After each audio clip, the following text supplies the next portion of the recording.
11 में आज हम क्रमित युग्मों की समानता पढ़ेंगे। Equality of two ordered pairs. तो उदाहरण के लिए हम उदाहरण है हमारा एक उदाहरण लेते हैं कि यदि x + 2y कामा y बराबर है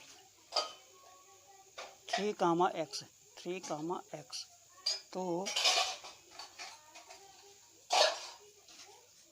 x तथा y के मान ज्ञात कीजिए। तो x तथा y के मान ज्ञात कीजिए। देखिए ये प्रश्न हमारा जो है क्रमित युग्म का है और दोनों क्रमित युग्म समान है। पहला ये क्रमित युग्म है, दूसरा ये क्रमित युग्म है। पहला क्रमित युग्म हमारा क्या है x + 2y, y और बराबर है 3, x। हमारी परिभाषा क्या कहती है? क्रमित युग्म की समानता क्या होती है कि प्रथम क्रमित युग्म का पहला अवयव या पहला घटक अर्थात x + 2y बराबर होगा द्वितीय क्रमित युग्म का पहला घटक बराबर 3। ये समीकरण 1 बन जाएगा।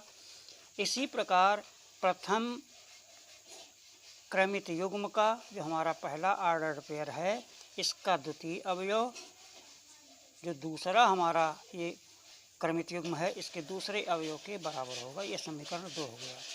अब लिखेंगे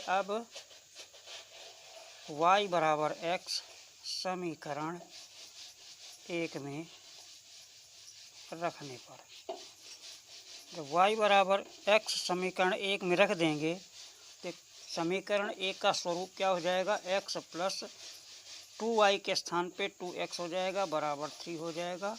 अर्थात ये हम लिख देंगे इसको 3x बराबर 3, इसलिए x बराबर हमारा 1 आ जाएगा। x बराबर 1 निकल आया। एवं y बराबर हमारा क्या है x समीकरण 2 में, तो y बराबर भी हमारा 1 हो जाएगा। इस प्रकार हमने x और y के मान प्राप्त कर लिए।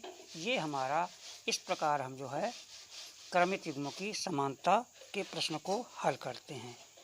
आइए अब देखिए दूसरा हमारा जो दूसरा है। अब हम दोबारा पढ़ेंगे दो समुच्चयों का कार्तीय गुणनफल। दो समुच्चयों का कार्तीय गुणनफल। दो समुच्चयों का कार्तीय गुणनफल Cartesian product of two sets. यदि a व b दो अरिक्त समुच्चय हों तो a के अवयवों को प्रथम घटक तथा b के अवयवों को द्वितीय घटक, a के अवयवों को प्रथम घटक तथा b के अवयवों को द्वितीय घटक लेकर बने सभी क्रमित युग्मों का समुच्चय जो होता है वो a और b का कार्तीय गुणनफल कहलाता है। इसको एक उदाहरण के द्वारा आप देखिए। उदाहरण हम लेते हैं, हमारा है कि माना दो अरिक्त समुच्चय। हमने माना पहला अरिक्त समुच्चय A है जिसके अवयव हैं। पहला अरिक्त समुच्चय हमारा क्या है? पहला अरिक्त समुच्चय A बराबर है A, B और दूसरा अरिक्त समुच्चय B बराबर है C, D और मान लीजिए E है। तो हम निकालेंगे A क्रॉस B। A को पहला पहला लेंगे समुच्चय और B को दूसरा।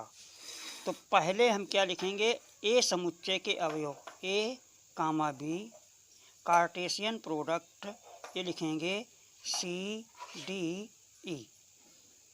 अब क्या होगा? पहले जो हमारा पहला समुच्चय है इसका पहला अवयव लेंगे A और दूसरे समुच्चय का भी पहला अवयव A, C लेंगे, फिर A, D लेंगे, इसके बाद A, E लेंगे। इसके बाद आइए फिर B से हम शुरू करते हैं। जब B उठाएंगे लिखेंगे B, C और फिर लिखेंगे B, D और फिर लिखेंगे B, E। तो ये हमारा क्या प्राप्त हुआ, दो समुच्चयों का कार्तीय गुणनफल हमें प्राप्त हुआ। इसको कहते हैं दो समुच्चयों का कार्तीय गुणनफल। अब इसी में अगर हमें B क्रॉस A निकालना है, B क्रॉस A निकालें तो B क्रॉस A के लिए क्या करेंगे, पहले हम B के अवयव लिखेंगे C D E और फिर लिखेंगे क्रॉस A के अवयव लिखेंगे A कामा B। फिर इसको हम जो है एक सेट के अंदर लिखेंगे। पहले B का पहला अवयव लेंगे C के साथ A लेंगे, फिर C के साथ B लेंगे। इसके बाद फिर दूसरा अवयव उठाएंगे D के साथ A लेंगे और फिर D के साथ B लेंगे। इसके बाद फिर E से शुरू करेंगे, E के साथ A लेंगे और फिर E के साथ B लेंगे। इस प्रकार हमारा यह निकला क्या, B क्रॉस A, ये क्रॉस कार्टेशियन प्रोडक्ट, इसको कहते हैं कार्टेशियन प्रोडक्ट। हमारा क्या निकला, ये निकला। अब इसके बाद दोबारा देखिए, इसमें अगर इसमें हम ये A क्रॉस B हो गया, B क्रॉस A हो गया। अगर A क्रॉस A निकालें, A क्रॉस A बराबर होगा A comma B, Cartesian product हमारा क्या होगा, ये भी A कामा B होगा। तो ये बराबर हो जाएगा, ये A पहला क्रमिक युग्म, दूसरा हो जाएगा A कामा B। इसी प्रकार फिर B लेंगे BA और इसके बाद लेंगे B लेंगे, ये हो जाएगा हमारा B। तो ये हमारा दो समुच्चयों का कार्टेशियन प्रोडक्ट हुआ। इसके बाद हम पढ़ेंगे दो के बाद फिर तीसरा पढ़ेंगे कि तीन समुच्चयों का कार्तीय गुणनफल, तीन समुच्चयों का कार्तीय गुणनफल। इस बार हम तीन समुच्चय लेंगे। हमने माना कि तीन हमारे अरिक्त समुच्चय, पहला A अरिक्त समुच्चय हमारा A है, A B और दूसरा B है C D और तीसरा है C, ये है A D E F। ये हमारे तीन अरिक्त समुच्चय हो गए। पहला हमारा जो है समुच्चय A है जिसमें दो अवयव हैं, दूसरा समुच्चय B है जिसमें दो अवयव हैं, तीसरा हमारा C है समुच्चय है जिसमें तीन अवयव हैं D E F। अब इसमें देखिए, ध्यान दीजिए, हमें निकालना क्या है, हमें प्राप्त करना है A Cartesian product B Cartesian product C। तीन का हमें मान निकालना है, A Cartesian product B Cartesian product C का मान हमें ज्ञात करना है। तो पहले किसी एक का हम दो का निकाल लेते हैं। हमने निकाला पहले A क्रॉस B निकाल लिया।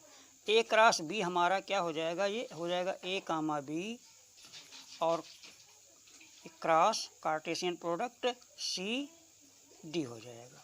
तो इसको लिखेंगे हम इस समुच्चय के अंदर AC, पहला पेयर A कामा C बनेगा, दूसरा पेयर A कामा D बनेगा और इसके बाद तीसरा पेयर हमारा B कामा C बनेगा और जो चौथा पेयर है वो B कामा D बनेगा। इसके बाद आइए फिर निकालेंगे A Cartesian product B Cartesian product C। इसे हम लिखेंगे A कामा C और A comma D, B comma C और B कामा D।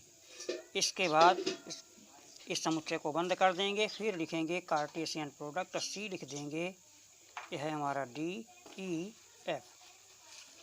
अब आइए इसमें देखिए, लिखेंगे हम क्या, पहले A कामा C उठाएंगे तो A कामा C ये हो जाएगा हमारा A comma C comma D हो जाएगा। फिर हो जाएगा A कामा C, पहला भी लेकर के चल रहे हैं, फिर E हो जाएगा। इसके बाद A कामा C, इसके बाद F हो जाएगा। फिर आइए दूसरा उठाएंगे, दूसरा है A कामा D और फिर है D। इसके बाद A कामा D और इसमें ई है। फिर लिखेंगे ए कामा डी और इसके बाद है एफ।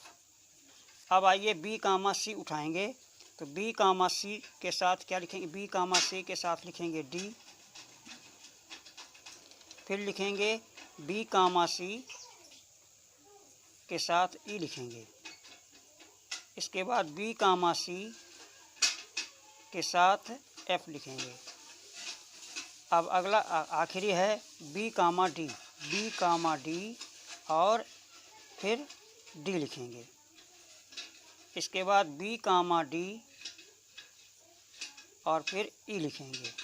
फिर लिखेंगे बी कामा डी, इसके बाद बी कामा डी और आखिरी अवयव है एफ लिख देंगे इसे। इस प्रकार हमारा जो है A cartesian product, B cartesian product, C निकला।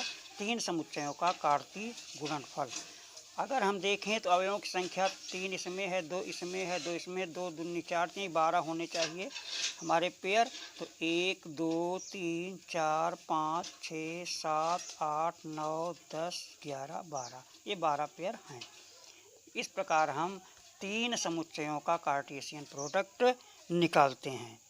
अब इसके आगे जो है हम पढ़ेंगे 2 समुच्चयों के कार्तीय गुणनफल का आलेखीय निरूपण, और आलेखीय निरूपण के बाद फिर पढ़ेंगे कि 2 समुच्चयों के कार्तीय गुणनफल का तीर आरेख। एक तो हम सीखेंगे कि आलेखीय निरूपण कैसे किया जाता है, और दूसरा सीखेंगे इसको हम तीर आरेख के द्वारा कैसे व्यक्त करते हैं।